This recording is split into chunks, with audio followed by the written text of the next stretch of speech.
Hello, I'm Jesse McAnally. And I'm Andrew DeWolf. And welcome to Musicals with Cheese, a podcast where I try to get Andrew to like musical theater week by week and show by show. How are you doing today, Andrew? Oh man, I am so ready to scam the shit out of this sucker. Is he this like some podunk sucker? Country hick? He really is. He sings this music that everyone seems to like, but there's this one thing about him, right? He's white. He's what? He's white. He's what? I gotta do the background music there. Oh yeah, you got it. Well, honestly, what really works is the push-ins, like the cinematography, like very intense push-ins on the line. He's what? Like Tom Hanks is giving an understated performance in that moment and a very overstated characterization, but the camera's doing all the acting for everyone in that scene. That is such a good scene. I didn't expect it so early, but it's very good.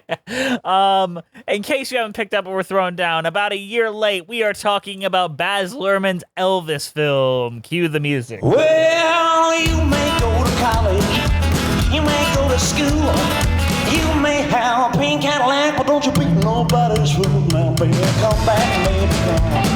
Come back, baby, come. Come back, baby, I wanna play house with you.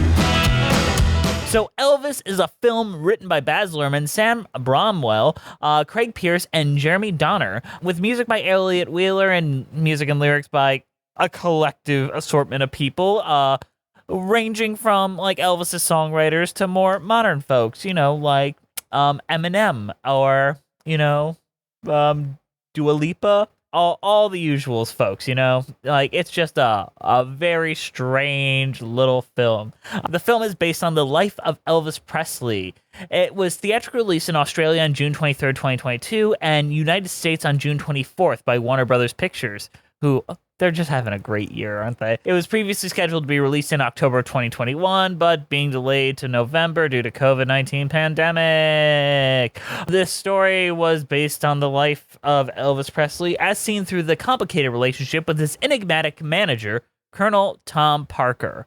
And I love the idea of calling him that because he's not a colonel, he's not a Tom, and he's not a Parker. He's a weird Dutch man. I mean, technically he was an honorary colonel. He was given the title by a governor or something like that. I mean, governors can do that, right? It's like it was not a colonel of the U.S. military, a colonel of the Louisiana Reserve or something like that. Okay. It's like a technicality. Just kind of like how Elvis the movie is a technicality of a musical. It's a music movie. We've talked about that before. Yeah. I mean, this sits right in the Star is Born category, I think. The only difference is there's no original songs written for this. Well, I guess that's not even true, because there's original songs by today's pop cultural giants. I would also argue that some of these songs are remixed so much, you might as well call them original songs. That's fair enough. So what did you know about this film, and what's your relationship with Elvis Presley in general, Andrew? Elvis he's an interesting character, historically and in the music scene. Mm-hmm. There's a lot of arguments about whether or not he just kind of stole all his music from the black community, which this movie tries to address. Keyword try. And honestly, I think that's a hard question to necessarily answer. Even if you're coming at it in a good faith way, because yes, he kind of did steal a lot of his music, but also I don't know. He didn't want to promote it as his own music necessarily, but from what I recall hearing, it's a lot of the Colonel in his way of promoting was racist. Yeah. Culturally, that's still kind of the impact he left, even if that wasn't his intention.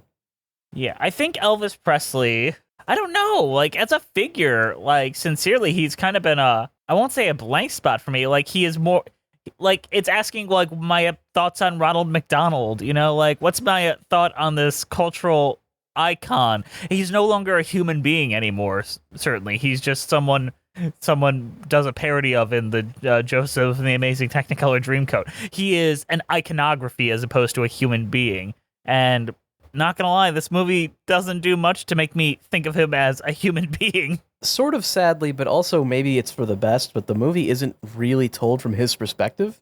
And so we don't really get much into the way of like his inner thoughts and everything. It's more like, what does the Colonel think he's thinking? That kind of thing. And he comes off as brain-deadeningly naive in this. Well, and I think maybe part of that is because, again, it's being told from the Colonel's perspective, and that's how he sees him. He sees him as like a sucker that he can sort of manipulate into doing whatever he wants. And that's why he's so shocked when he doesn't do whatever he wants. And I think of Elvis a lot like a Sinatra. Like, Elvis didn't write his own music, and I don't think he ever made claims that he did. But the way he sang them and performed them transforms, like, their status in the world.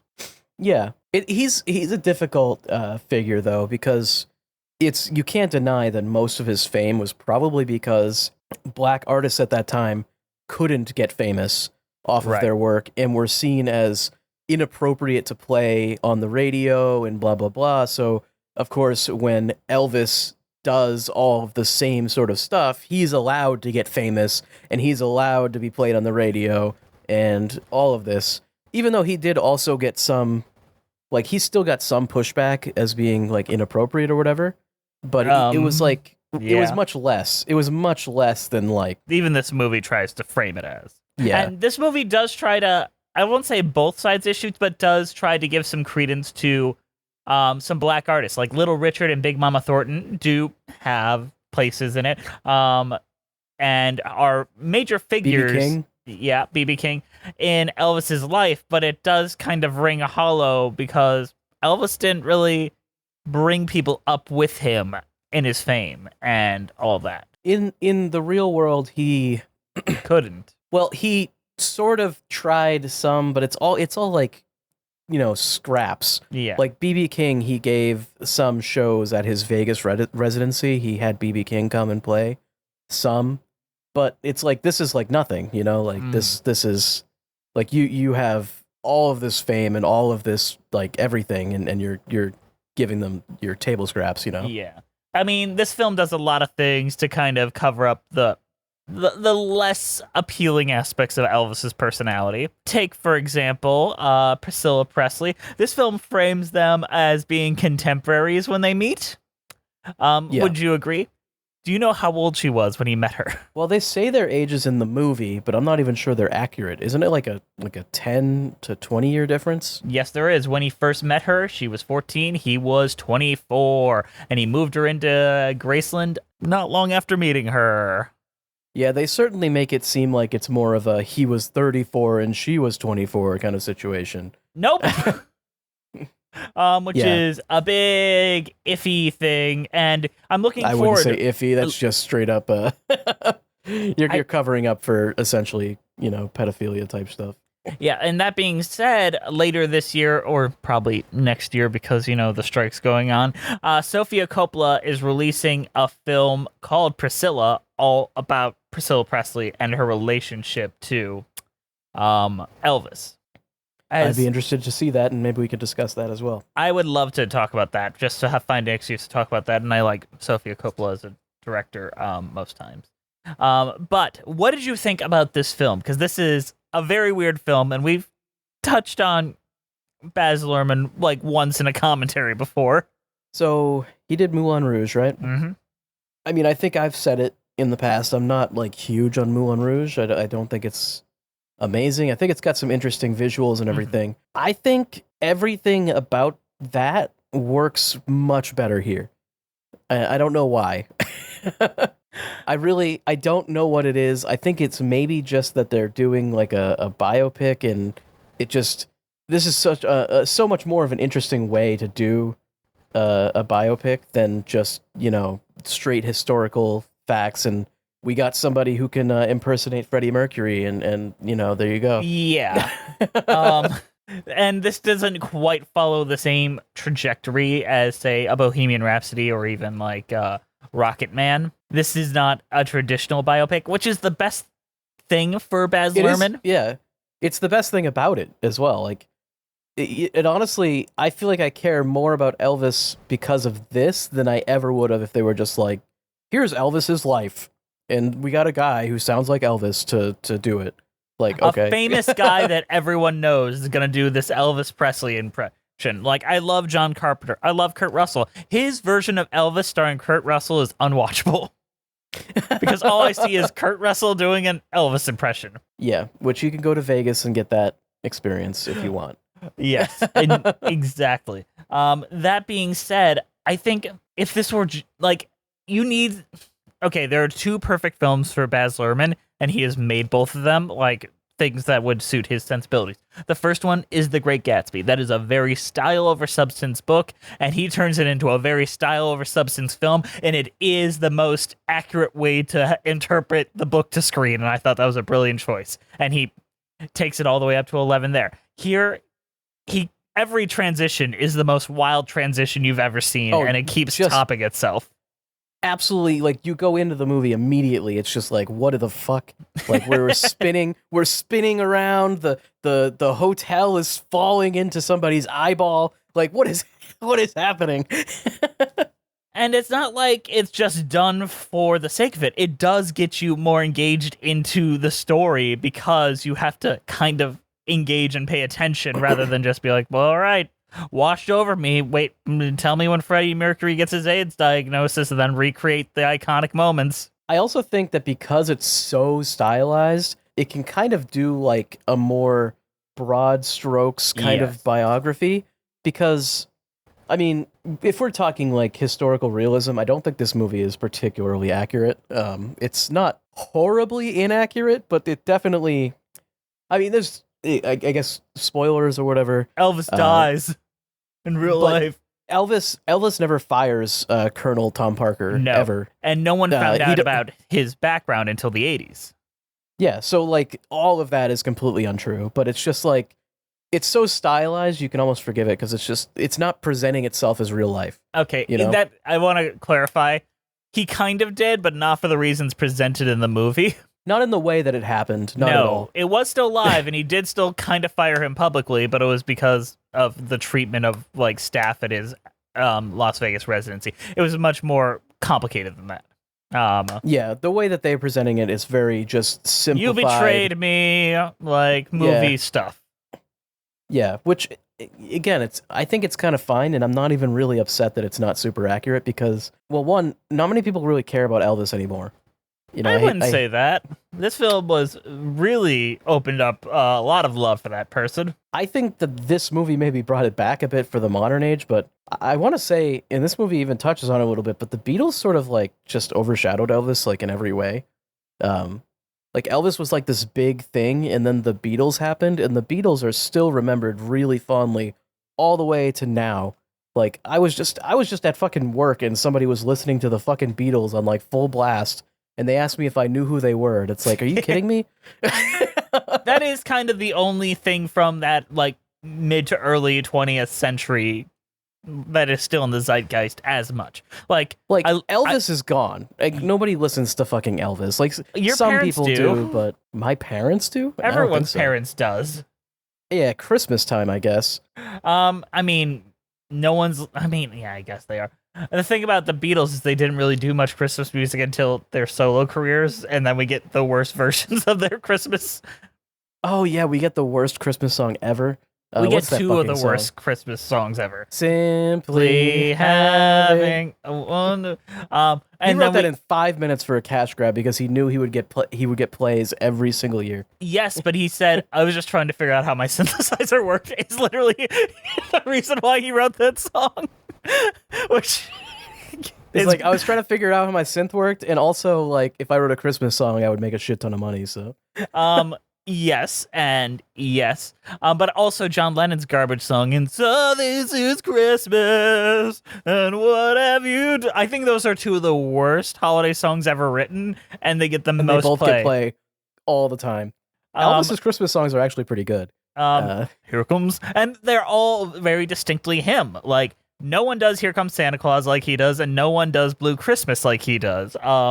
He makes them come alive in a way where it's like he almost owns them as long as he's singing it. Yeah, but like, let's be fucking real here. No one is listening to Hound Dog. Like, just they're like, I'm chilling at work. You know what? Let's put on some music. Let's listen to Hound Dog by Elvis Presley. I don't know. It was pretty big in the Lilo and Stitch movie. If you're that person, let me know. Well, yeah, the reason Lilo and Stitch did Elvis, though, is because no one else was doing Elvis at the time. It made that movie kind of stick out as, like, original. People know who Elvis was, but nobody, like, listened to Elvis. That being said, what did you think of Austin Butler's performance as Elvis? I think it was pretty good. There was certain times where I was like, he doesn't quite, I think he didn't talk right. His singing was pretty on, but sometimes his voice, speaking voice, didn't sound like what I thought Elvis would sound like, but maybe I'm wrong. Elvis had a very strange speaking voice. He felt very presentational in the way that he talked. I've been watching a lot of Elvis footage and prep for this episode. Okay. And I watched, like, he's accurate. Pretty accurate. But do you recognize him from anywhere? The actor or yes, Elvis? The actor. You're gonna tell me something that I really like that he's in, and I don't know. I don't think that's the case, but it like I'm sure you were a big Ned's Declassified watcher. Is he Ned from Ned's Declassified School Survival Guide? He's not. He was like a recurring character. Then he was also in Hannah Montana as a recurring love interest for Miley Cyrus. He was also a love interest for Miss iCarly herself in iCarly. He went through all the Disney and Nickelodeon shows for like years and years, and now he's like, I want to be a real actor, and he never dropped the Elvis voice. He's yet to drop the Elvis voice, as far as we can tell, and we know for a fact that's not what he naturally sounds like. So what a glow up. I mean, Disney Channel shows all the way to being in Elvis. You got to play Elvis. I don't know. So what should have won at the Oscars, really? Should it have been this, or should it have been Brendan Fraser in a fat suit eating to death? I haven't seen The Whale, but I can't imagine it's better than this. Like, is The Whale good? No, it really The Whale doesn't is terrible. look very good. I watched like a little bit of a trailer or something for The Whale, and I was like, this doesn't. I don't think I want to watch this. So yeah, this should have won. Yeah, it should. I mean, his performance didn't either of those win though. Wasn't there something else that won? Like what do you mean? What won the Oscar? Oh, for Best Picture, Everything Everywhere All at Once. Yeah.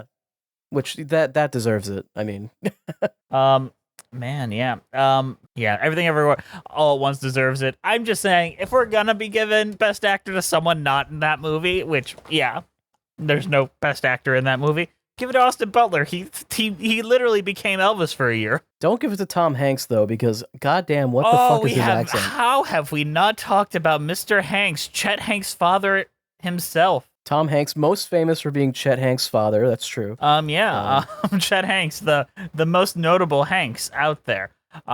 It's not a great performance, and I can't tell if it's just because he has the goofy makeup on. I think that his appearance is, like, okay, but the voice...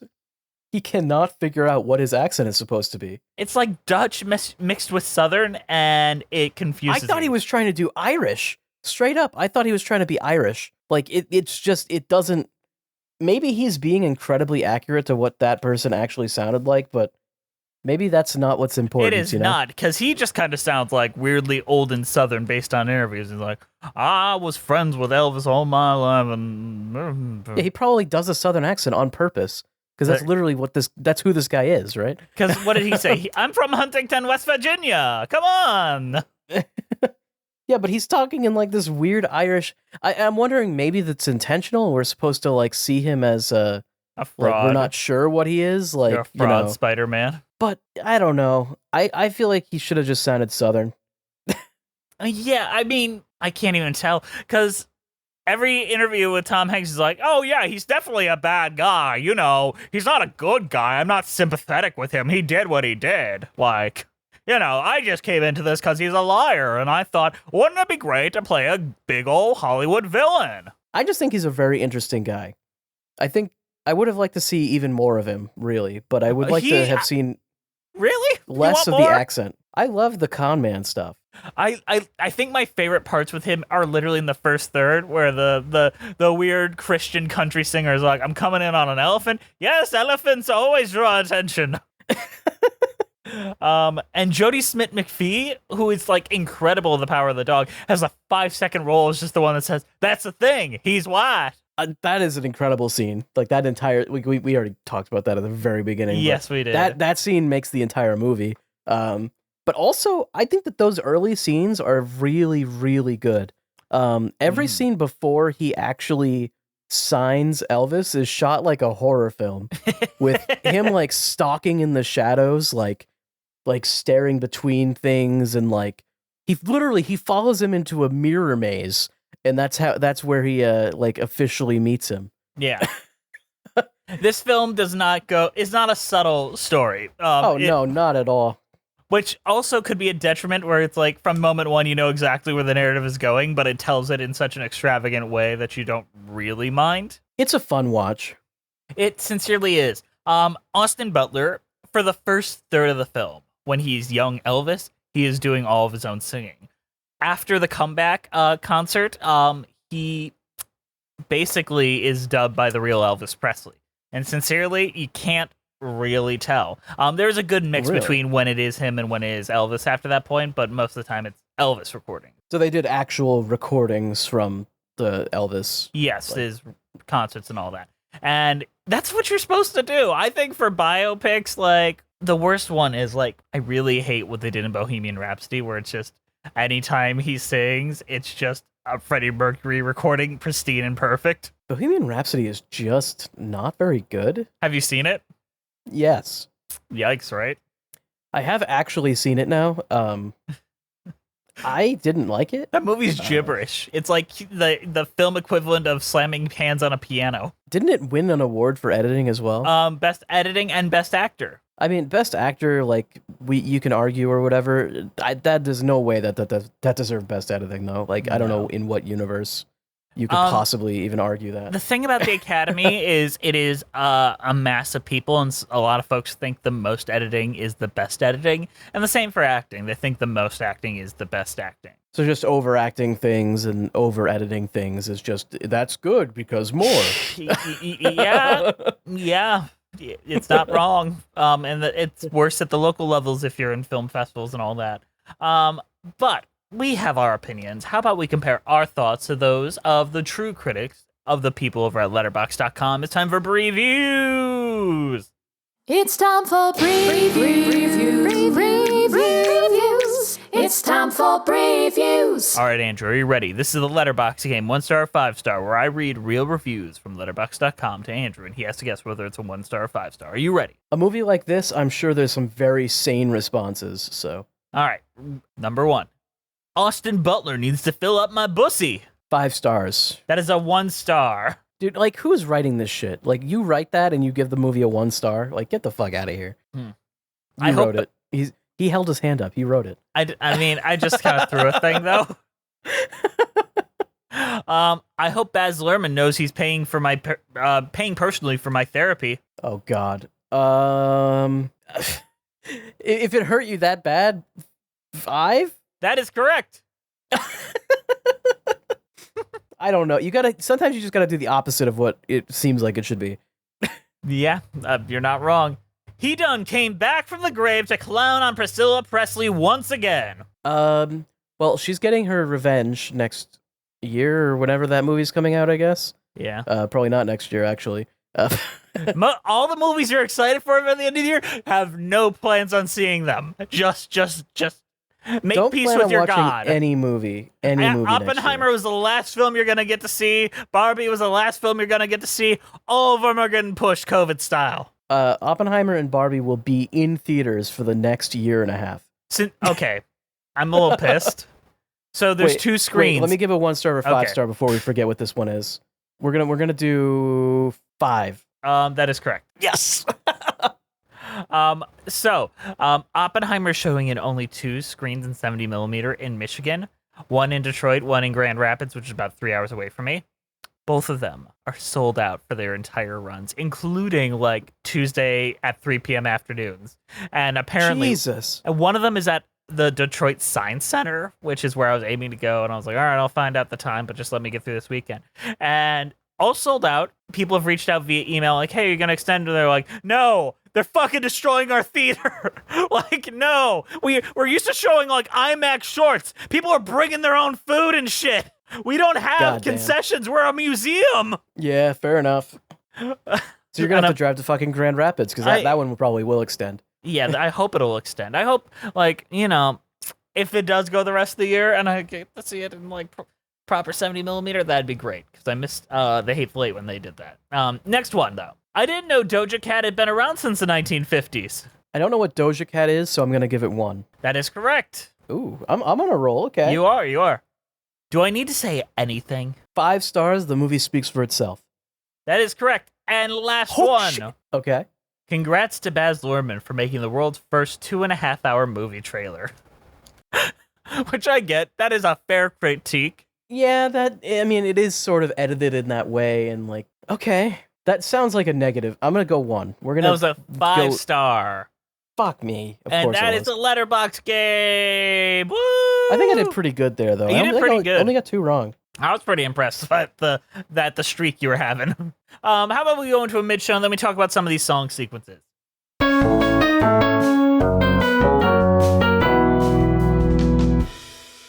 Hey. Welcome to our mid-show. Today's show is brought to you by the Extreme Condemnations by our patrons over on Patreon. Tell us about Patreon, Andrew. Patreon's where you can go if you want to give us some sick cash, some of that snow. It's our snowball scheme. You know what I'm saying? So yeah, call me the snowman, because The snowman strikes again. we're rolling in the snow. This bit is over. Okay, I can't go any further with this. I'm just imagining a producer over at BPN like, oh yeah, there's some radical new podcast, but no, that's the thing. They're what? They're what? What? But the folks supporting us currently on Patreon are Melissa Goldman, Danielle Renix, Jess the Stampede, Ewan Cassidy, Monica Thoreau, Brent Black, Nathaniel Stacey Kumar, Joseph Evans Green, Mary Lou Shoka, John Farnells, Russ Walker, Musical Hell, Emily Gracie, Kyle Summers, Janae C, Scoot the Technicolor Dreamcoat, Liz Lib, nothing is certain except Beth in Texas, Thespian, Jessica T, Mitchell Young and Chai Teacup, Katie McDonough and Chris Marcotte, Kiji Marie Anastasio, Layla Arjana Regia, Bjorn Hermans, Oriana Frazier, Sammy The Adequate Amount Jacobson, Liana Morton, Kaylee Blazier, Cinemageddon Reviews, Cinema Smith, Sophiana Lee, The Omega Geek, Paige Pearson, Maddie Wargle, Lisa Erdman, Anna Luskatova, Sarah Blackyer, Evan Bones, Zachary Torres, Maura Morasso, Maura Forloin, Captain Rotastic and Lisa M, Possessed Wash Machine and Renee Thomas, Nick Roten, Puffy, Boy Summer, Julia Hardy, Jake Husia, Caitlin Bridgman, Sydney Hicks, Anna Bale, and Billy Clifton, I'm Billy Clifton. They all give us financial support. That was painful. You should say you're sorry right now. I'm not going to apologize for my music, sir. I'll make no apologies. I have become Elvis Presley, much like Austin Butler. This is just how I talk now. They give us a little financial support that helps us keep the lights on here at Musicals with Cheese. Come join us. Also, from Monica Thoreau, get your eyes checked. And don't fall asleep with your contacts in. All right, Elvis is dead and I killed him. Let's get back to the show.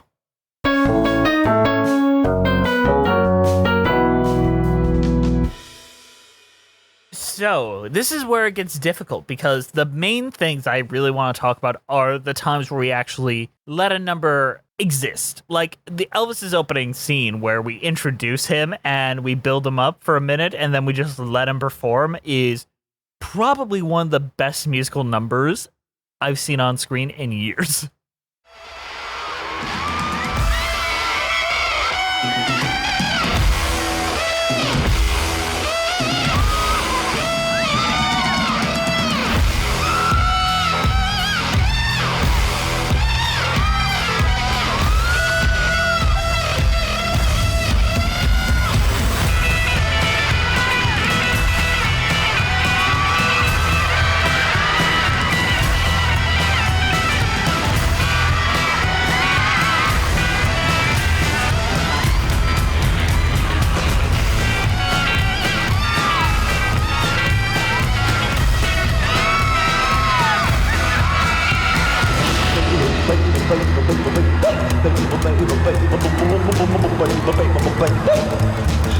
baby, baby. Come back, baby, I wanna play house with you.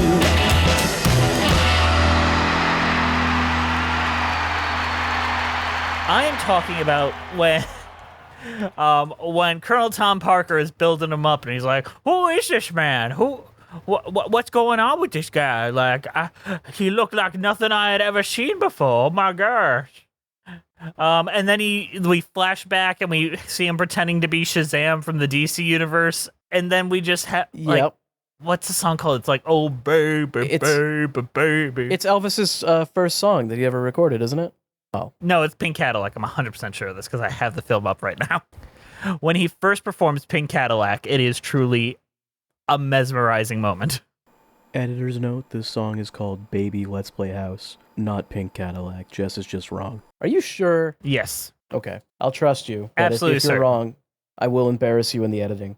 You should, and I will deserve it, but I feel like right now, having the film clip right in front of me, and having Tom Hanks like, "No, that little skinny boy did that dancing thing, all the entire world erupted. My God." Mm-hmm. I really like the part where of the songs where he's a kid though, and he's in the like the church tent, and they're also singing Spirituals. They're singing the spirituals, but also the guy on the guitar is singing like a blues song, and they mix them both together. Yes. Like that part is really good. I think. What did you think of the mixing of modern music with like the older mid 20th century? I wasn't a huge fan. I'm gonna be honest. Really? I feel like Okay. every time like a rap song popped up, I was like, this just doesn't feel like it belongs here. I think they should have leaned more into just blues and spirituals and that type of stuff, which is more of Elvis type music. You see, if this were any other film, and by any other director, I would 100% agree with you. Like, I think, but the thing is, when they modernized those songs, I didn't mind it. It was more like when Elvis is driving, and then suddenly it just sounds like he's playing a rap song on his radio, and it's like, what? Like, that doesn't make sense. Like, that's not something that would exist back then. Like, why is that even here? I don't know. Like, I don't mind it when it's like, "You ain't nothing but a hound," and then Doja Cat comes in. I don't mind that. Yeah. You ain't nothing but a Dog, player, I get it. Frog, player, I get it. Understand. You ain't the man, you ain't a man. you ain't nothing but a Dog. you ain't nothing but a When I do mind it, I get very distracted in Inglourious Bastards when Tarantino's just playing modern music whenever he wants because he doesn't really want to hire a composer.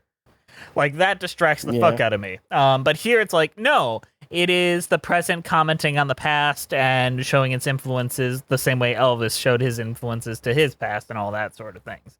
I get what they're doing. What they're doing. Like, I get why they're doing it or whatever. I don't know. It didn't fully work for me, I don't think. I feel like they needed to do more with it if they were gonna do it, but it only felt like it popped up a couple times where I like fully noticed it. And when I did fully notice it, it was when it was like very distracting. Yeah, that's fair enough.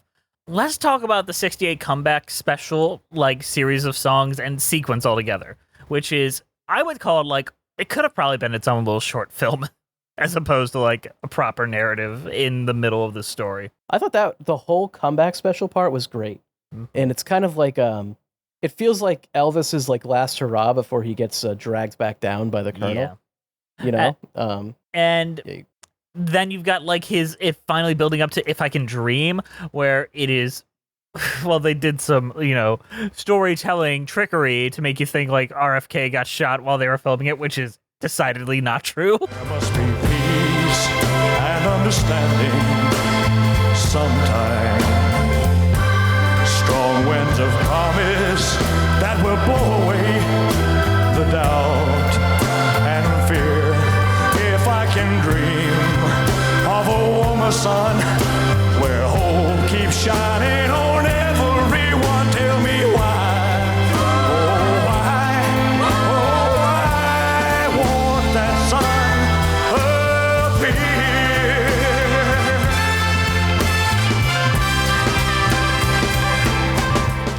Yeah, I mean, I think most people would almost assume that that's not true, though, because it's so convenient. It was a bit, yeah.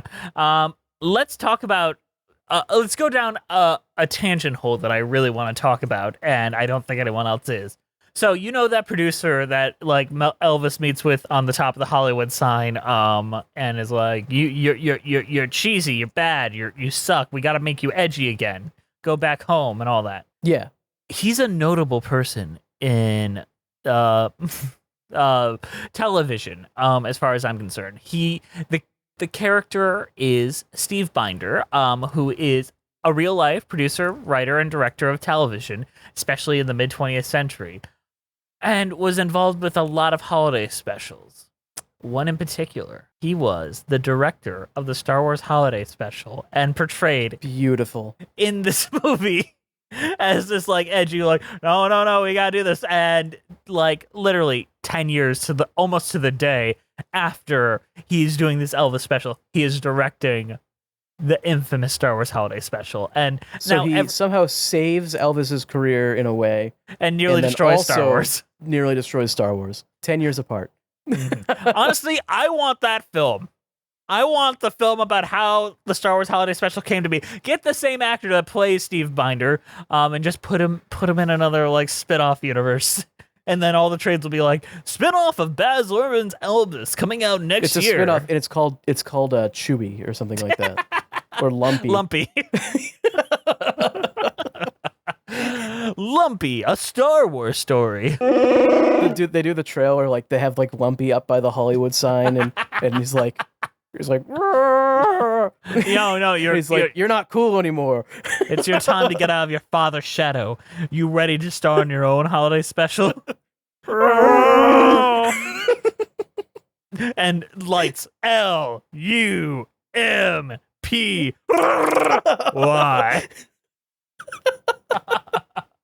2025. Oh man. So I like to play a game whenever I watch this, which is drink every time you hear Unchained Melody, because they love playing that, both as underscore or something. Like they play the Carly Musgraves cover, I believe that's how you say her name, a lot, which is like a more recent cover. So what do you mean? Like, what are you listening Casey for? Musgraves. So it's like ba da da ba da doo doo doo. Like they play that as like a love theme, and then they just play the Casey Musgraves version straight up in the film, which is like she's like a Lana Del Rey kind of artist. So you're talking about the Wise Men Say song? Yes. Because yeah, you do hear that a shit ton. Fuck. I noticed it. I got that confused. Can't help falling in love. Unchained Melody is a wholly different song. I apologize. Play the clown noise. I Play think the clown noises. I'm so sorry. because I was gonna say the song I heard a shit ton was "Can't Help Falling in Love." That's 'cause the they play exact that song I on- meant. Wise men say only fools rush in,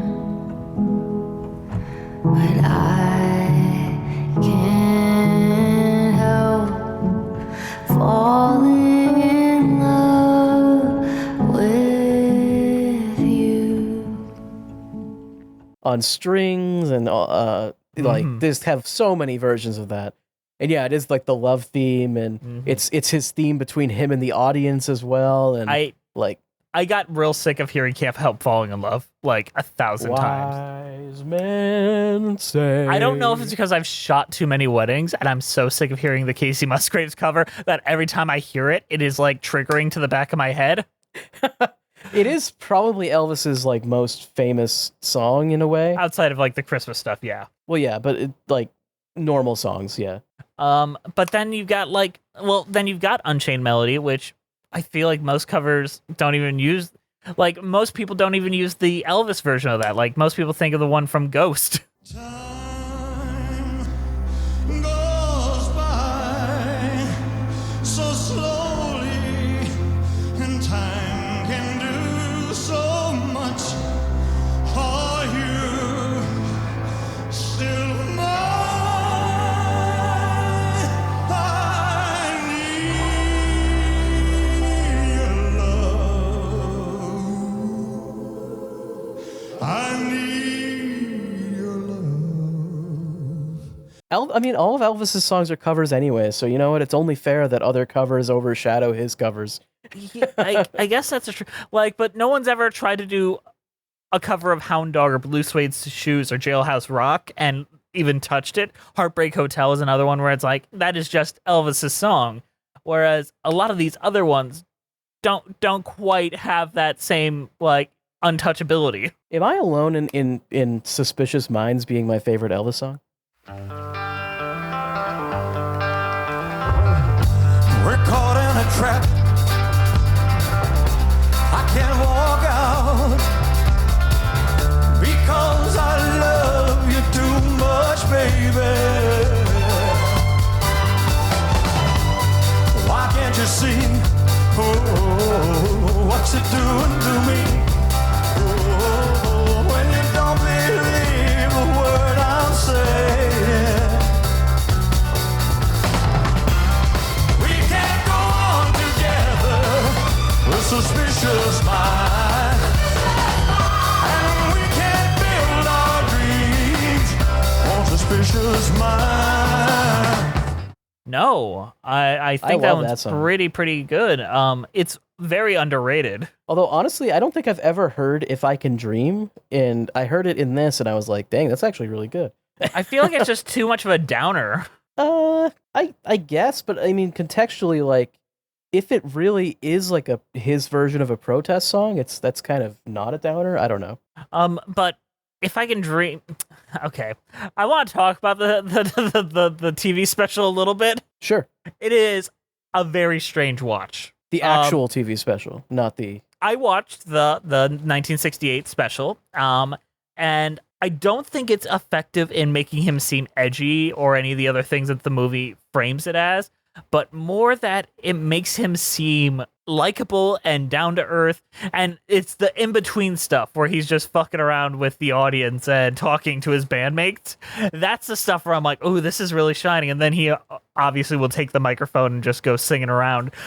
And then you've got weird stripper dance scenes and like some of the most incredible sets, but none of it is tied together at all. Like, it'll just be one thing happens, and I assume they'd cut to commercial, but in all the edits right now, it's just kind of like fade out, fade back in, and he's just mid-song, next song. And then he's like, and we're about to wrap up because we got to get a new audience in there. And the audience is like, boo. He's like, oh, I just work here, all right?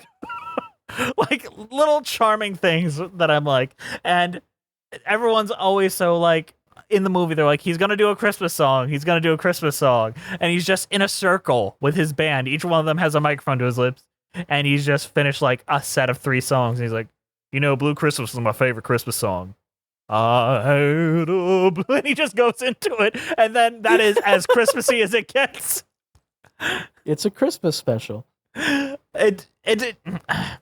find it interesting as a Christmas special too, because my frame of reference for them is the Star Wars Holiday Special that aired in mid-November, and this aired December 3rd.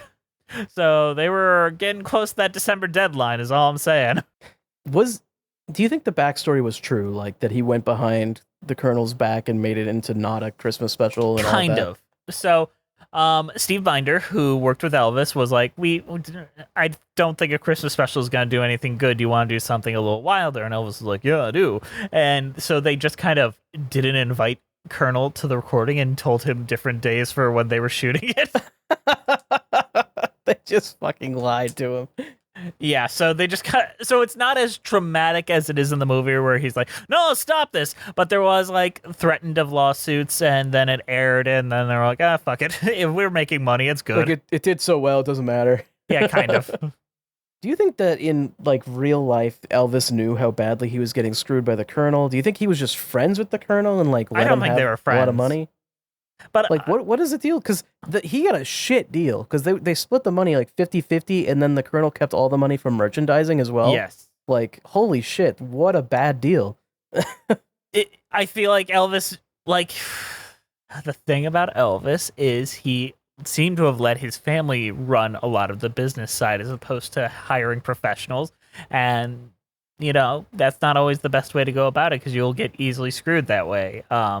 especially with his father running his financials, and basically being his business manager, and as suggested by Tom Parker, because he knew that he could manipulate him. I feel like those were the big pieces that really fucked Elvis in the long run. Yeah. But I think Elvis knew not to trust him in a weird way, but was trapped with him, and I get that. Contracts will fuck with you a bit. I kind of just love the idea that this guy, Tom Parker was living the American dream, Gambling away Shows his up- life savings.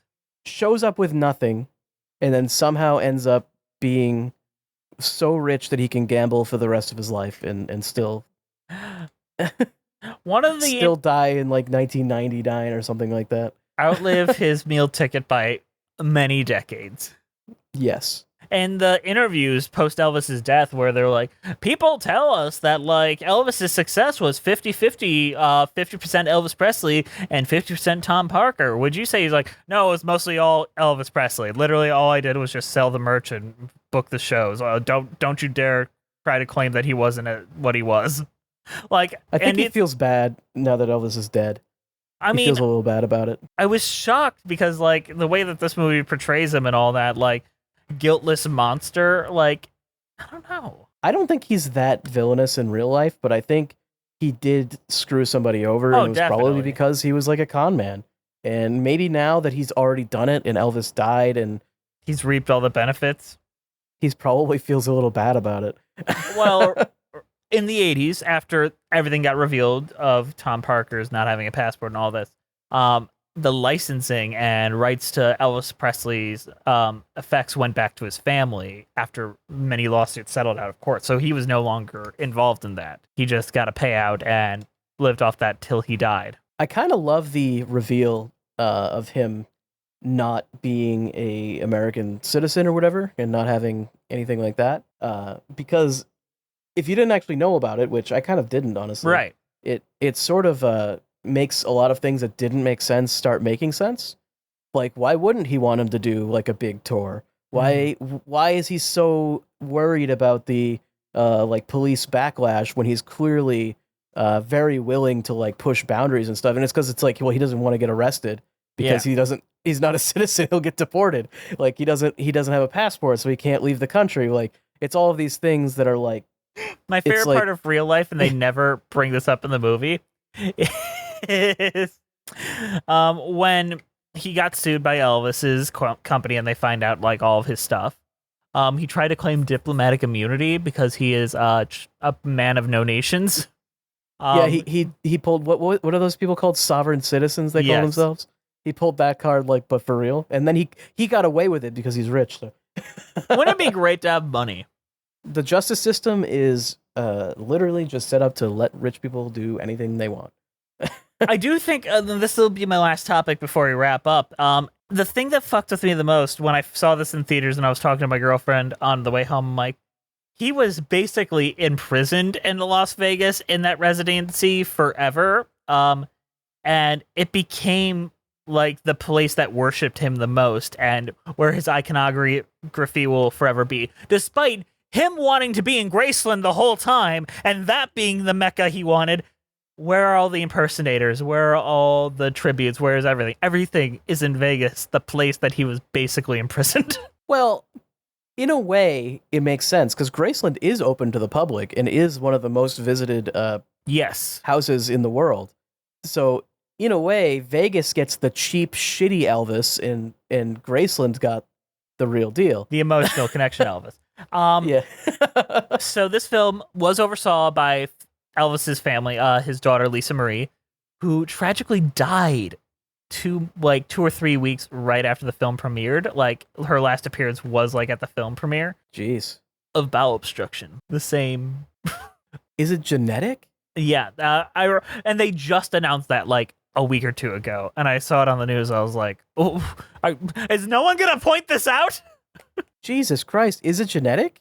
I don't know. Well, Elvis's was mostly caused by the barbiturates he was taking, and had a heart attack because he couldn't use his bowels. Yeah. I'm grateful that this film had the tact to not show that, because I feel like other films would definitely Oh yeah, there would be the shot of him like dead on the toilet or something, and it's like, haha, well, haha.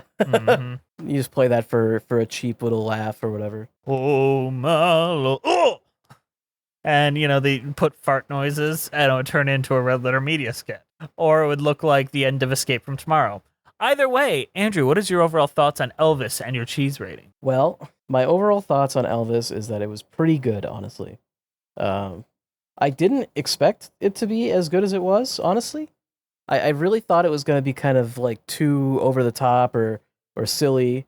Or too reverential? Yeah, or just like, but I don't even know, like just too broad. But honestly, if anything, it's a movie with what should be no audience, where it's like it's not for Elvis fans necessarily, because it's not really like Elvis music. It doesn't like worship Elvis in that way.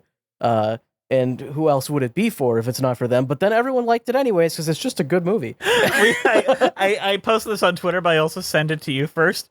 This film outgrossed The Flash. This $85 million film made $288.7 million at the box office, and The Flash, which cost $500 million to make, made $267 million at the box office.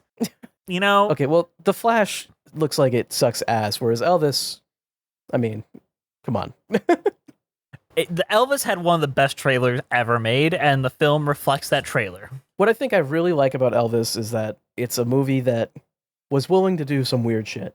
And sure, it's the same weird shit that they did in Moulin Rouge or whatever, but it's still weird shit, and I think it works better here than it did in that, so.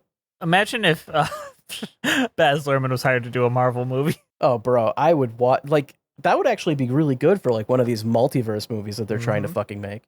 But Marvel sucks ass now, so it's not going to happen.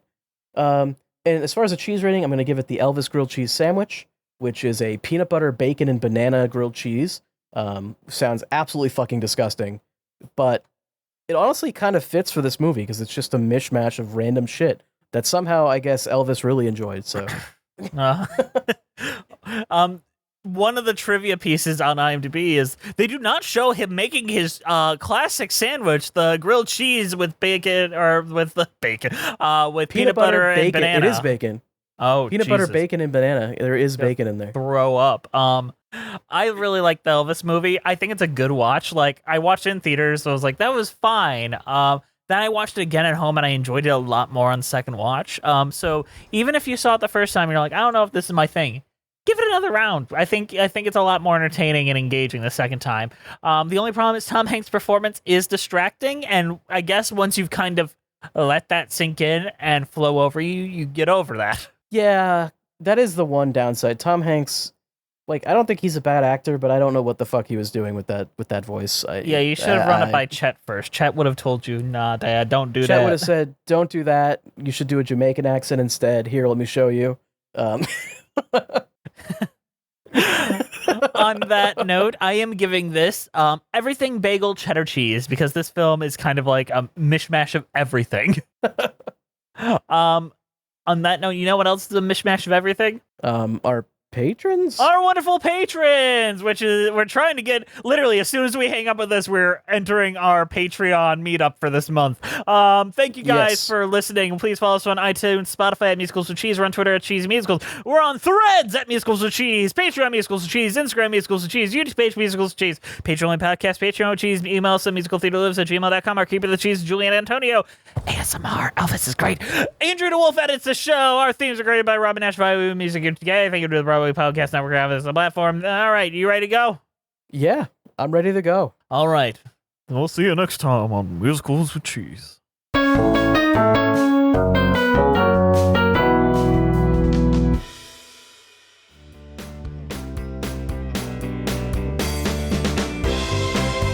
can go on together with suspicious minds.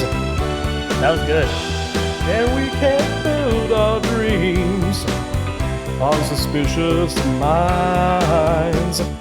So, quick question. Believe this in, but Elvis Presley's granddaughter is an actor. Is that a Nepo baby? Does that count? How many removed do you have to be for it to be a Nepo baby? I feel like I maybe would count it, but didn't like Elvis lost all his money and shit, didn't he? Like, Yeah. so I don't even know if it counts.